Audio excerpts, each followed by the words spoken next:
If you're in Seattle, and you need to buy or sell a home, we'll be right there for you.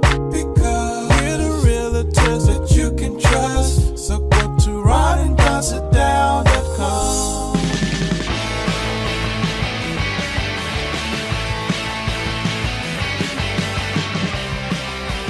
You're listening to The Ron and Don Show on the Ron and Don Radio Network.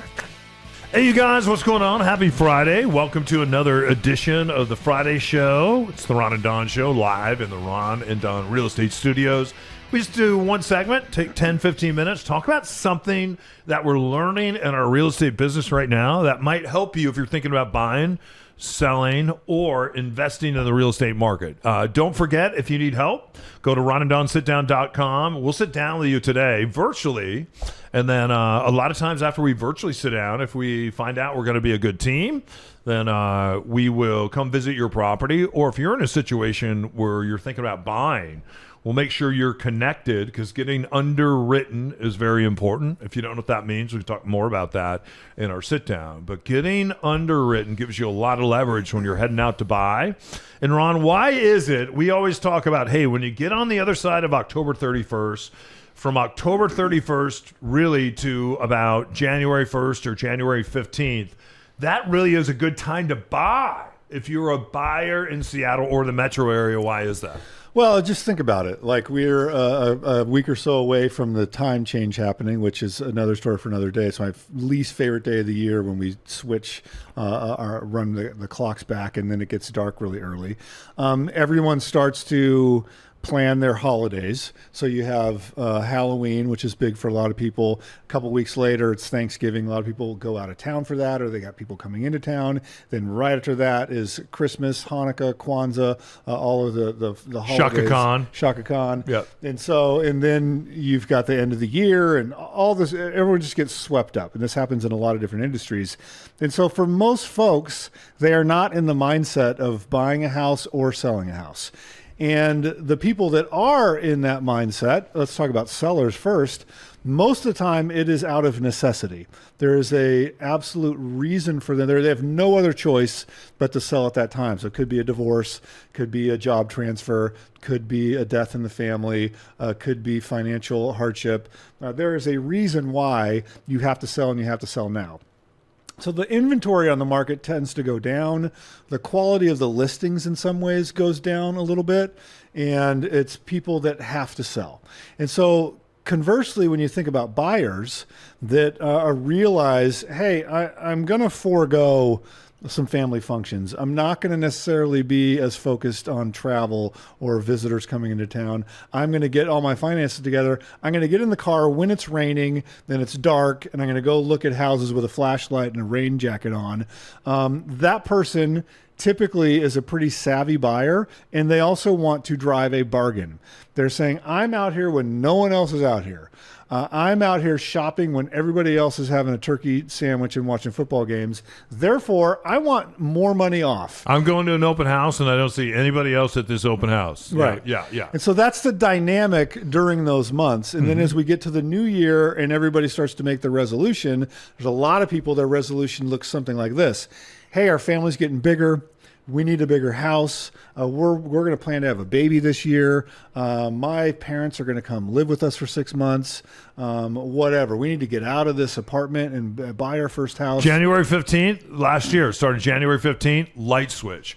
And you could look at the sales in the spring. Boom, January 15th. January, rest of January, February, March, April. Then when we got to May 1st, swan dive into the summer, right? A lot of times May takes you into the June. Kids kind of get off out of schools late here compared to other parts of the country around June 25th. And then right after that, we see it die. But last year, it came on early. It left us early. And then what we saw in the summer is kind of the doldrums. But where you really see the doldrums is the type that we're talking about right now, is during the holidays? Yeah, so when you're a seller, so let's say that you tried to hit, there's a little blip. We're talking market wide here, and you can even go zip code wide, or I could narrow it down to a neighborhood if you want, and go back a couple of years. There's typically this little blip up that happens around August into September. So if you can people always want to time the market, and they ask us, when's the best time to buy, when's the best time to sell? Now is the best time to buy. Best time to sell is in spring. Second best time to sell is at the end of summer. And so if you try to get your house ready there and it was a little bit delayed, maybe you hit a couple roadblocks, maybe there was a permit you had to get issued, maybe there was a septic repair you had to do, maybe just something happened that delayed the listing a little bit. So instead of getting on at the middle of August, you got on the middle of September, and now you're getting to the end of October and your house hasn't sold. Now I think is a time to make a really difficult decision point, but it can end up being worth a lot of money. Yeah. So that's the thing that you want to think about when you're thinking about buying and selling property. First and foremost, we have to think about what kind of property we're buying. If you're buying a primary, that's different than if you're buying an investment property. And a lot of times when you're buying an investment property, it's that second property that can be the most difficult for people to buy. And once you figure out number one and number two, number 3, 4, and 5, those things just seem to fall into place. We'll talk about more about that if we decide to do a Ron and Don sit down together. But let's say that you own a home and you own a primary home. This might be a good time to go out and buy a secondary home. Not too long ago, you bought a secondary home, and people can follow you online, Ron Upshaw, on Instagram and Facebook. And what was interesting about this property is some of the work on this house had already been done, and then some of the work that had been done on this house had been done incorrectly.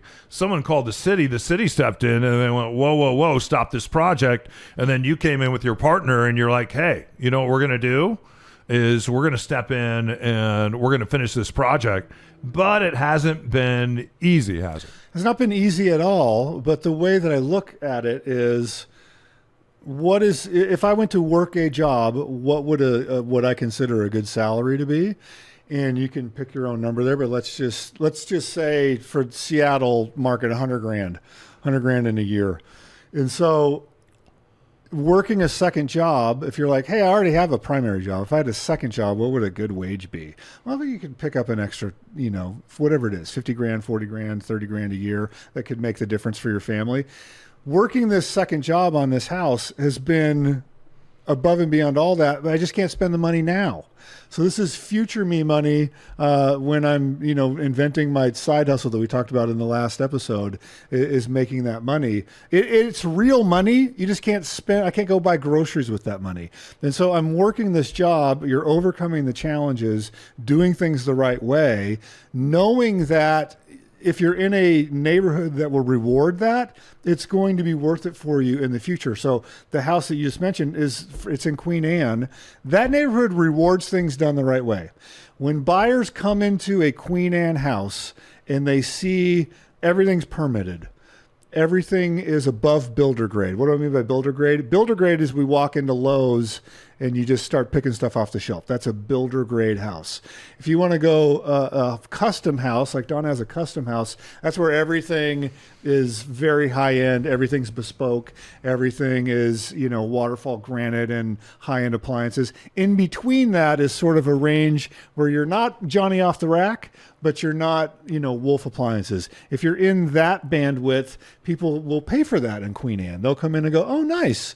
Like, you got some upgraded fixtures here. You got some upgraded doors. You got upgraded windows. You got mini splits in every room. You have solid wood flooring, like stuff that it's not LVP, but it's not French oak. It's solid wood, but it's engineered hardwood. Those sort of things. You put custom handles on your cabinets. You don't get the $1.99 IKEA handles. You get a $6 handle. And so you put those on your appliances and your cabinetry, and people will pay for that in the Queen Anne neighborhood. And so working this part-time job over the year, future me is going to look back and go, God, that was a pain in the ass to dig out that basement with shovels and buckets. But now I'm happy because I made $300,000, $400,000, $600,000 in equity, whatever it is in the future, because that's a neighborhood that has headroom to grow as the house improves. So that's when you want to think too. Now that I've done this, I bought this house, this second house, this third house, this investment property. Maybe I found this investment property and I found it during the holidays. So I'm going to go ahead and work on this property. Then you think about your exits on the property. My first exit is I can flip this house. And if you flip this house, maybe like Ron, let's say you have a partner, maybe you and your partner are making 300 grand, so you split that. Maybe you made 150, but then you got to pay taxes on top of that. And on a flipped house, it's usually 40%. That's pretty expensive. So now I have a house that I have a mortgage on that I'm responsible for. How can I get this mortgage paid for? Well, maybe I'm going to rent out this house. Well, in Queen Anne, if you're going to rent out a house, and let's say your debt on it's $1 million, you may not be able to rent it out for enough. And now you have a house that you call a feeder, where you're going to have to go in and feed this house a lot of money every month because the money that someone's paying to stay in that house isn't enough. Now I got a feeder house. Don't want a feeder house. What I'd really like is... someday I'd like this house to cash flow, but I have so much debt on it, I can't get it to cash flow. What if I could get it to be a push, right? A push means, in a push, I learned this in the car business, I'm not making money on a car, I'm not losing money on a car, it's a push. On a house, if you can buy a house in a really great neighborhood, you can stabilize that house, be a buy and sell investor. I bought it.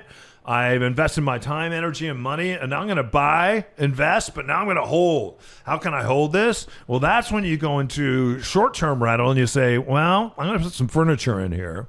I'm going to rent this to somebody that, let's say, is coming in because maybe they're here to work in tech, or maybe they're here to work in medical, like a lot of medical people come to rent homes here. Someone that's going to come that's staying 30, 60, 90, 120 days, I'm going to rent this house out to them. That person is willing to pay more because it's been furnished. And as a result of that, and a lot of times it's their company that's paying, now you've created a property that you have invested, and now you can hold it. Now you can buy and hold this property. Down the road, after you've paid off enough of the debt service and you've paid it down, now it's easy. You can just put it on a long-term rent, on a long-term 12-month rent. Someone's going to come in, continue to pay that down, and your property is going to continue to go up in value. That's how you build a wealth snowball on a second door. And sometimes to buy that second door, maybe you don't have the money to do it. Maybe you do, because the first door that you own may have a lot of equity in it that you can pull it out, and you can use that equity to leverage to buy that second door. During the holidays is a perfect time to hunt for that second door, or maybe even that third door. I just got a text today from I went and showed a house to some folks that are wanting to buy, and he basically said, listen, I know you toured our house. We're thinking about a price reduction. We're getting to the end of October.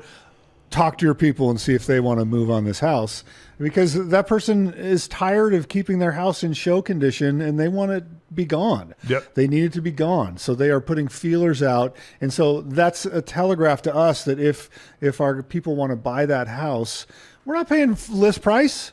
We're getting a discount because we know that they are ready to sell. Yeah. And we have homes right now that we're ready to sell. So do other realtors that I know, but we're not bringing them on to the first part of the year, because we know that people make a lot of decisions during the holidays. Do I really like this person? Do I want to stay with this person? Do I want to divorce this person?